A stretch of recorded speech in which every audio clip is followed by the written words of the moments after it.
قال لا تخافا إنني معكما أسمع وأرى. بسم الله الحمد لله رب العالمين. اللهم صل على محمد وعلى آل محمد كما صليت على إبراهيم وعلى آل إبراهيم إنك حميد مجيد. അസ്സലാമു അലൈക്കും വറഹ്മത്തുള്ളാഹി വബറകാതുഹു. സുഹൃത്തുക്കളെ, നമ്മൾ 60-ാമത്തെ പാർട്ടിലെത്തിയിരിക്കുകയാണ്. അപ്പം ജബ്ബാറിൻ്റെ ഓരോരോ വിഡ്ഢിത്തരങ്ങളും വങ്കത്തരങ്ങളും മാത്രമാണ് നമ്മൾ കണ്ടുകൊണ്ടിരിക്കുന്നത്. ഖുർആൻ ക്ലാസ് എന്ന പേരിൽ ഇദ്ദേഹം നടത്തിപ്പോരുന്ന ഈ ക്ലാസ്സുകൾ എന്നൊന്നും ഇതിന് പറയാൻ പറ്റില്ല, പരിഹാസങ്ങൾ എന്ന് മാത്രമേ ഇതിന് പറയാൻ പറ്റുള്ളൂ. ഇദ്ദേഹത്തിൻ്റെ വിദ്യാർത്ഥികളെ സംബന്ധിച്ചിടത്തോളം അവർക്കിത് സന്തോഷകരമാണ്, കാരണം ഇസ്ലാം വിമർശനമാണല്ലോ. അപ്പോൾ അതുമാത്രമാണ് ഇദ്ദേഹത്തിൻ്റെ ലക്ഷ്യം എന്ന് മനസ്സിലാക്കുകയാണ്. ഒരു നിഷ്പക്ഷമായിട്ടുള്ള ഒരു പരിശോധന അല്ല ഇദ്ദേഹം നടത്തുന്നത് എന്ന് കൃത്യമായിട്ട് നമുക്ക് ഓരോ പാർട്ടുകളും കേൾക്കുമ്പോൾ മനസ്സിലാകുന്നുണ്ട്. ഓക്കെ, അപ്പോൾ നമുക്ക് ഈ പ്രാവശ്യത്തെ അദ്ദേഹം പറഞ്ഞതിൽ എന്താണെന്ന് കേൾക്കാം. അതിനുശേഷം മറുപടിയിലേക്ക് കിടക്കാം. കണ്ട ഇളന്ത മരം സ്വർഗത്തിൽ നട്ടുപിടിപ്പിച്ചത് തായിഫിലെ ഇളന്ത മരം നമുക്കുണ്ടായിരുന്നെങ്കിൽ എന്ന് മുഹമ്മദിന്റെ കൂടെ ഉണ്ടായിരുന്ന മക്കാരിൽ ചിലര് ആവശ്യം പറഞ്ഞപ്പോഴാണ് എന്നാണ് അവതരണ പശ്ചാത്തലമായിട്ട് പറയുന്നത്. അപ്പൊ അറേബ്യയിലുള്ള മരങ്ങൾ തന്നെയാണ് ഖുർആനിൽ നട്ടുപിടിപ്പിച്ചിട്ടുള്ളത്. മുഹമ്മദ് ഈ കേരളത്തിലൊക്കെ വന്നിരുന്നെങ്കിൽ, ഇവിടെയൊക്കെ കുറച്ചാലും ജീവിച്ചിരുന്നെങ്കിൽ എന്തൊക്കെ ഉണ്ടാവുമായിരുന്നു? നല്ല വരിക്കച്ചക്ക ഉണ്ടാവുമായിരുന്നു, നല്ല കിളിച്ചുണ്ട മാമ്പഴം ഉണ്ടാവുമായിരുന്നു, നല്ല മൽഗോവ മാമ്പഴം ഉണ്ടാവുമായിരുന്നു, എന്തെല്ലാം പഴങ്ങൾ ഉണ്ടാവുമായിരുന്നു. അതൊന്നും മുഹമ്മദിന്റെ സ്വർഗത്തിലില്ല. അറേബ്യയിൽ മുഹമ്മദ് കണ്ടും കേട്ടും പരിചയമുള്ള ഉറുമാമ്പഴം, ഈത്തപ്പഴം, മുന്തിരിങ്ങ, പിന്നെ എലന്തപ്പഴം, ഇതൊക്കെയാണ് സ്വർഗത്തിൽ നട്ടുപിടിപ്പിച്ചിട്ടുള്ളത്.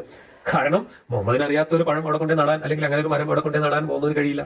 അള്ളാഹുവാണ് ഖുർആൻ ഇറക്കിയിരുന്നെങ്കിൽ ലോകത്തുള്ള എല്ലാ പഴങ്ങളുടെയും മരങ്ങൾ അവിടെ ഉണ്ടാവണം, അതിന്റെയൊക്കെ പേര് അവിടെ പറയണം. പക്ഷെ അതൊന്നും പറഞ്ഞിട്ടില്ല. അങ്ങനെയൊക്കെ അപ്പോൾ ഇദ്ദേഹം പറഞ്ഞത് കേട്ടല്ലോ. ഇതാണിപ്പോൾ ഇദ്ദേഹത്തിൻ്റെ അടുത്ത വർഷം, അതായത് സ്വർഗത്തിൽ പഴങ്ങൾ പേരുകൾ ഖുർആനിൽ ചില പേരുകൾ പറഞ്ഞിട്ടുണ്ട്. ഇലന്തപ്പഴം, അതേപോലെ റുമ്മാൻ, അതേപോലെ ഒലീവ്, അത് വേണ്ട കുറച്ച് പഴങ്ങളുടെ പേരൊക്കെ, മാതോളി, അങ്ങനെ കുറച്ച് പഴങ്ങളുടെ പേരുകളൊക്കെ പറഞ്ഞിട്ടുണ്ട്. അപ്പോൾ ഇയാൾ പറയണത് എന്താ വെച്ചാൽ എല്ലാ പഴങ്ങളുടെ പേര് പറയണമെന്നാണ്. എത്ര പഴങ്ങളുണ്ട് എന്ന് നിങ്ങൾക്കറിയോ? ഈ ലോകത്ത്, ഈ ഭൂമിയിൽ മുളച്ചു വരുന്ന, നമ്മൾ കഴിക്കുന്ന പഴങ്ങളിൽപ്പെട്ട എത്ര പഴങ്ങളുണ്ട്? ഇദ്ദേഹത്തിന് അതറിയുമോ? അപ്പോൾ ഇദ്ദേഹം പറഞ്ഞു തരുന്നത് വെച്ചാൽ ഖുർആനിൽ എല്ലാത്തരം ഫ്രൂട്ട്സിൻ്റെ പേരും പറയണമെന്നാണ്. ഏകദേശം 2000-ഓളം ഇനങ്ങൾ, അതിൽ തന്നെ പല സ്പീഷീസ് ആയിട്ട് തന്നെ പല തരത്തിലുള്ള ഫ്രൂട്ട്സുകളുണ്ട്. അപ്പോൾ ഇതിൻ്റെ പേര് മൊത്തം ഖുർആനിൽ മെൻഷൻ ചെയ്യണമെന്നാണ് ഇദ്ദേഹം പറയുന്നത്. ഖുർആനിലാകെ ഉള്ളത് 6200 ചില്ലാനം ആയത്തുകളാണുള്ളത്. ഇത് ഇനിയിപ്പോൾ ഈ പഴങ്ങളുടെ പേരുകൾ മൊത്തത്തിൽ വന്നു കഴിഞ്ഞാൽ ഏകദേശം 10-15,000 ആയത്തോളാവും. അപ്പോൾ ഇയാൾ പറയാൻ തരാം. അപ്പോൾ ഇയാൾ പറയും ഇതെന്താ, ഇത് ഫ്രൂട്ട്സിൻ്റെ മറ്റേ കാറ്റലോഗുള്ള ഇതാണോ എന്ന് ഇയാൾ ചോദിക്കുമല്ലേ. പോട്ടെ, കുറച്ചുകൂടി കൂടുതൽ പറഞ്ഞ് വിചാരിക്കാം. എന്നാലും ഇയാൾ തന്നെയല്ലേ പറയും ഇതെന്താ ഫ്രൂട്ട്സിൻ്റെ ശേഖരമാണോ, അല്ലെങ്കിൽ ഫ്രൂട്ട്സിൻ്റെ കട ആണോ ഇവിടെ നടത്തുന്നതെന്ന് ചോദിക്കൂലേ ഇയാൾ. ഇയാളെ സംബന്ധിച്ചിടത്തോളം എന്തിനേക്കും കുറ്റം പറയുക എന്നുള്ള ഒരു ശീലമാണ് ഇദ്ദേഹത്തിനുള്ളത്. അല്ലാതെ ഇപ്പം എന്താ പറയുക നമ്മൾ, അല്ലേ? അപ്പം ഇവിടെ ഖുർആനിൽ എന്താണ് പറയേണ്ടത്, എന്ത് പറയേണ്ട എന്നൊക്കെ തീരുമാനിക്കേണ്ടതാണ്. അത് അള്ളാഹു സുബ്ഹാനഹു വതആലയാണ്. കാരണം അള്ളാഹുവിൻ്റെ കലാമാണ് ഖുർആൻ. അള്ളാഹുവാണ് തീരുമാനിക്കേണ്ടത് എന്ത് പറയണം, എന്ത് പറയണ്ട എന്നുള്ളതൊക്കെ. അപ്പോൾ അതുമാത്രമല്ല, ഇയാളെ സംബന്ധിച്ചിടത്തോളം സ്വർഗവും നരകമൊക്കെ അതൊന്നും ഇല്ലാത്ത സംഭവമല്ലേ. അവിടുത്തെ പേര് പറഞ്ഞുകൊണ്ട് എന്താ ഇപ്പം ഇയാൾക്ക് കാര്യമുള്ളത്? ഇന്ന ഉണ്ട് എന്ന് പറഞ്ഞാൽ ഇയാൾ സ്വർഗത്തിൽ പോകാൻ വേണ്ടിയിട്ട് അതിനുള്ള അമല് ചെയ്യുമോ? ഇല്ലല്ലോ. അങ്ങനെ ഉണ്ടെങ്കിൽ തന്നെ ഉണ്ട് എന്ന് ഇയാൾക്ക് ബോധ്യപ്പെട്ടിട്ട് പോലും ഇയാൾ അതിലേക്ക് തിരിച്ച് വരുന്നില്ല, പശ്ചാത്തപിച്ച് മടങ്ങുന്നില്ല. ഇയാളെ സംബന്ധിച്ചിടത്തോളം എന്താണെന്ന് വെച്ചാൽ ഖുർആൻ വിമർശനം ഇങ്ങനെ നടത്തണം, ഖുർആൻ ക്ലാസ് എന്ന പേരിൽ ഖുർആനെ വിമർശിക്കണം അല്ലെങ്കിൽ കളിയാക്കണം, ഇതൊക്കെ തന്നെയാണ് ഇയാളെ മെയിൻ പരിപാടി. അതൊക്കെ പോട്ടെ. ഖുർആനെ സംബന്ധിച്ചിടത്തോളം ഇത്രയും പേരുകൾ പറയുക എന്നുള്ളതിന് പകരമായിട്ട് ഖുർആൻ ഉപയോഗിക്കുന്ന രീതി പറഞ്ഞാൽ അത് വേറെ തന്നെയാണ്.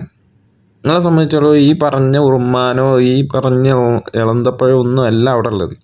അത് സദൃശ്യമായിട്ട് നമുക്ക് മനസ്സിലാവാൻ വേണ്ടിയുള്ള ചില ഉദാഹരണങ്ങളും ഉപമകളും മാത്രമാണ് ആ പേര് കൊണ്ട് ഉദ്ദേശിക്കുന്നത്.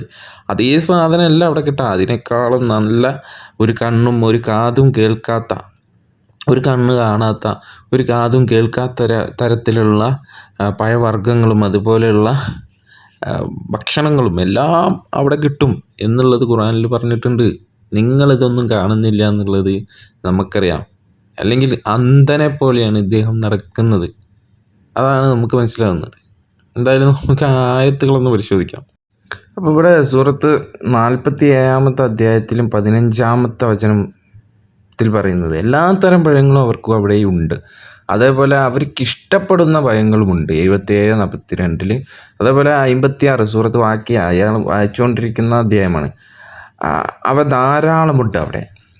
അതേപോലെ തന്നെ 55-52 ഒരു പഴത്തിൻ്റെ തന്നെ പല ഇനങ്ങളും അവിടെ ഉണ്ട് എന്ന്. അതേപോലെ തന്നെ 56-20 ഈ സൂറത്ത് വാക്യയിൽ അവർക്ക് തിരഞ്ഞെടുക്കാൻ പാകത്തിന്. അതേപോലെ തന്നെ സൂറത്ത് വാക്യയിൽ തന്നെ 56-32-33 അവ ഒരിക്കലും ലഭിക്കാതിരിക്കുകയോ തടയപ്പെടുകയോ ചെയ്യുന്നില്ല. പറിച്ചെടുക്കാൻ സൗകര്യമുള്ള നിലയിലാണവ. ആർക്ക് ഇഷ്ടപ്പെടുന്ന രീതിയിലുള്ള, അവരിഷ്ടപ്പെടുന്ന രീതിയിലുള്ള പഴങ്ങൾ അവിടെ ഉണ്ട്. എല്ലാത്തരം പഴങ്ങളുണ്ട്, അവരിഷ്ടപ്പെടുന്ന പഴങ്ങളുണ്ട്, അവ ധാരാളമുണ്ട് എന്ന് കൃത്യമായിട്ട് ഖുർആനിൽ പറഞ്ഞിട്ടുണ്ട്. പല സ്ഥലങ്ങളിലായിട്ട് ഖുർആനിൽ സ്വർഗത്തിനെ പറ്റിയിട്ടും നരകത്തിനെ പറ്റിയിട്ടൊക്കെ ഒരുപാട് വചനങ്ങളുണ്ട് മിസ്റ്റർ. നിങ്ങൾ ഏതെങ്കിലുമൊക്കെ ഒരു ഭാഗം പിക്ക് ചെയ്ത് കൊണ്ടുവന്നിട്ട് ഇതാണ് ഖുർആൻ എന്ന് പറയുന്ന രീതിയാണ്. ഇപ്പോൾ അന്ധൻ 4 അന്ധന്മാർ ആനയെ കണ്ട കഥ നമ്മൾ കേട്ടിട്ടുണ്ട്. അപ്പോൾ ഒരാളോട് ചോദിക്കുക എങ്ങനെയാണ് ആന? അയാൾ പറയാം ഒരു മുറം പോലെയാണ്. അയാൾക്ക് കൈ കിട്ടിയത് ചെവിയാണ്. അതേപോലെ വേറൊരാളോട് ചോദിക്കുക എങ്ങനെയുണ്ട് ആന? അയാൾ ഒരു ഒലക്ക അല്ലെങ്കിൽ ഒരു തൂണ് പോലെയാണ് എന്ന് പറയുകയാണ്. എന്താണ് ഇയാൾ ഇങ്ങനെ പറയാൻ കാരണം? ഇയാൾ കാലാണ് പിടിച്ചത്. അതേപോലെ ഒരു കയറ് പോലെയാണ് ആന എന്ന് പറയാം. ഒരു കയറുണ്ടല്ലോ, ആ കയറ് പോലെയാണ് ആന എന്ന് പറയാം. അപ്പോൾ അയാൾ എന്താ ചെയ്തത്?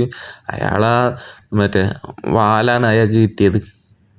പിന്നെ ഒരാൾ തുമ്പിക്കൈ പിടിച്ചിട്ട് ഇത് മറ്റേ ഓസിക്ക് നമ്മൾ വെള്ളം അടിക്കാൻ വലിയ ഓസ് അതുപോലെയാണ് ആന എന്ന് പറഞ്ഞു. അപ്പോൾ ഇയാൾക്ക് തുമ്പിക്കൈയാണ് കിട്ടി. അതേപോലെയാണ് ഇയാളെ സംബന്ധിച്ചിടത്തോളം ഇയാൾ ഓരോ സ്ഥലങ്ങളിൽ നിന്നും ഓരോ ആയത്തുകൾ പിക്ക് ചെയ്ത് കൊണ്ടുവന്നിട്ട് ഇതാണ് ഖുർആൻ, ഇല്ലെങ്കിൽ ഇതാണ് ഇസ്ലാം, ഇതാണ് സ്വർഗം, ഇതാണ് നരകം, ഇതാണ് ഇങ്ങനെ പറഞ്ഞു പോവുക. ഖുർആനെ സംബന്ധിച്ചിടത്തോളം അത് പൂർണ്ണമായിട്ട് വായിക്കാതെ ഏതെങ്കിലും ഒരു ഭാഗത്ത് നിന്ന് വായിച്ച് അത് എടുത്ത് കൊണ്ടുവന്നിട്ടല്ല ഖുർആനെ വിമർശിക്കേണ്ടത്.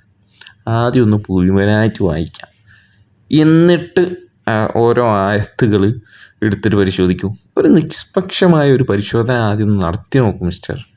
അല്ലാതെ നിങ്ങൾ ഈ ഖുർആൻ ക്ലാസ് എന്ന പേരിൽ ഇത്ര അധംപതിച്ചു പോയല്ലോ നിങ്ങൾ. അതാണ് എനിക്ക് ചോദിക്കാനുള്ളത്. ഞങ്ങൾ വിമർശിക്കുകയല്ല, നമ്മൾ വിമർശിക്കാൻ വേണ്ടിയിട്ടാവരുത് പഠിക്കുന്നത്. പഠിക്കാൻ വേണ്ടിയിട്ട് വിമർശിച്ച് നോക്കൂ, അപ്പോൾ കാര്യങ്ങൾ വ്യക്തമാകും. അങ്ങനെ ഒരുപാട് ആളുകൾ ഈ മേഖലകളിൽ നിന്നും ഇസ്ലാമിലേക്ക് കടന്നു വന്നിട്ടുണ്ട്. കാരണം അവർ പഠിക്കാൻ വേണ്ടിയായിരുന്നു വിമർശിച്ചിരുന്നത്. അന്ധമായിട്ടുള്ള ഇസ്ലാം വിരോധം കൊണ്ടുവന്ന ആളുകൾ വരെ ഇസ്ലാമിലേക്ക് കടന്നു വന്നിട്ടുണ്ട്. അത് ചരിത്രം സാക്ഷിയാണ്. എത്ര ആളുകൾ, ഇഷ്ടം പോലെ ആളുകൾ ഇസ്ലാമിലേക്ക് കടന്നു വന്നിട്ടുണ്ട്. അവരെ സംബന്ധിച്ചിടത്തോളം അതിലൊരു ശാന്തി അല്ലെങ്കിൽ ഒരു സമാധാനം അവർ കണ്ടെത്തി ഇസ്ലാമിലേക്ക് വന്നതിന് ശേഷം. അതുവരെയുള്ള പ്രസ്റ്റേഷനുകളൊക്കെ അവർക്ക് പോയി കിട്ടി എന്നുള്ളതാണ്. ഞാൻ അടുത്ത 2-3 വചനങ്ങളും വായിക്കാം സ്വർഗവുമായി ബന്ധപ്പെട്ട്. ഇപ്പോൾ ഇവിടെ 44-55 തികഞ്ഞ സമാധാനത്തോടെ അതവർ ആവശ്യപ്പെട്ടുകൊണ്ടിരിക്കും. പഴങ്ങൾ ഭക്ഷിച്ച ശേഷം വിശ്വാസികൾ പറയും, ഇതിനു മുമ്പിൽ ഞങ്ങൾ ഇത് ഭക്ഷിച്ചിട്ടുണ്ടല്ലോ, സദൃശ്യമുള്ളതാണ് അവർക്ക് നൽകപ്പെട്ടത്. അതായത് അവർ പറയാണ്, ഇതിനു മുമ്പ് നമ്മളിത് ഭക്ഷിച്ചിട്ടുണ്ടല്ലോ. അപ്പം അത് എന്താണ്? അത് അവിടുത്തെ ഒരു കോപ്പി, ഒരു എന്താ പറയുക, ഡ്യൂപ്ലിക്കേറ്റ് സാധനം മാത്രമാണ് നമ്മൾ ഇവിടുന്ന് കഴിച്ചിട്ടുള്ളത്. ഇതിൻ്റെ ഒറിജിനൽ സാധനങ്ങൾ മൊത്തം ഉള്ളത് സ്വർഗത്തിലാണ്. അതാണ് അവിടെ സ്വർഗാവകാശികൾക്ക് നൽകപ്പെടുന്നത് എന്നുള്ളതാണ്. അപ്പോൾ പൊതുവേ ഞാൻ ഇതിനു മുമ്പ് ഇയാളുടെ ഒക്കെ ഒരു ഒരു സുഹൃത്താണെന്ന് തോന്നുന്നു, MN കാരശ്ശേരി പറയുന്ന ഒരു വാക്ക് കേട്ടിട്ടുണ്ട്. അതായത് എനിക്ക് സ്വർഗത്തിൽ പോകണ്ട, എനിക്ക് നരകത്തിൽ പോയാൽ മതി. കാരണം അവിടെയാണ് കഷ്ടപ്പെടുന്ന ആളുകളൊക്കെ അവിടെ ഉള്ളത്. കാരണം സ്വർഗത്തിലുള്ള ആളുകളെ സംബന്ധിച്ചിടത്തോളം അവർ സുഖത്തിലാണ് അവിടെ ജീവിക്കുന്നത് എന്നുള്ളതാണ് ഇദ്ദേഹം കണ്ടെത്തിയൊരു ന്യായം. അപ്പം ഞാൻ ചോദിക്കട്ടെ, നിങ്ങളിപ്പോൾ AC റൂമിലൊക്കെ ആയിട്ടാണ് ജീവിക്കുന്നത്. നിങ്ങളെ സംബന്ധിച്ചിടത്തോളം ഈ പറഞ്ഞ ഈ ബുദ്ധിമുട്ടുകൾ സഹിക്കുന്ന ആളുകളുടെ കൂടെയാണ് നിങ്ങൾ ജീവിക്കാൻ ഇഷ്ടമെന്നാണ് നിങ്ങൾ പറയുന്നത്. ഓക്കെ, നിങ്ങൾ ഈ ഭൂമിയിൽ ഇതേ ആളുകൾ ജീവിക്കുന്നുണ്ടല്ലോ, പട്ടിണിയും AC-യും റൂമും ഒന്നുമില്ലാത്ത. എന്നാൽ നിങ്ങൾ അവിടെ പോയിട്ടൊന്ന് ജീവിക്കും, അതൊന്ന് കാണിച്ചു കൊടുക്കും. അപ്പോൾ ഇതൊക്കെ ഒരു ഉഡായിപ്പ് സംസാരം മാത്രമാണ്, അല്ലാതെ ഇതൊന്നും ഇവരുടെ മനസ്സിൽ നിന്നും വരുന്നതല്ല എന്നുള്ളതാണ് നമുക്ക് മനസ്സിലാക്കാൻ കഴിയുന്നത്. അപ്പോൾ ഞാനൊരു ചെറിയ ഉദാഹരണം പറഞ്ഞു എന്ന് മാത്രം. എന്തായാലും ഞാൻ നിർത്തുകയാണ്. വാഹിറു ദഅ്വാനാ അൽഹംദുലില്ലാഹി റബ്ബിൽ ആലമീൻ. അസ്സലാമു അലൈക്കും വറഹ്മത്തുള്ളാഹി വബറകാതുഹു.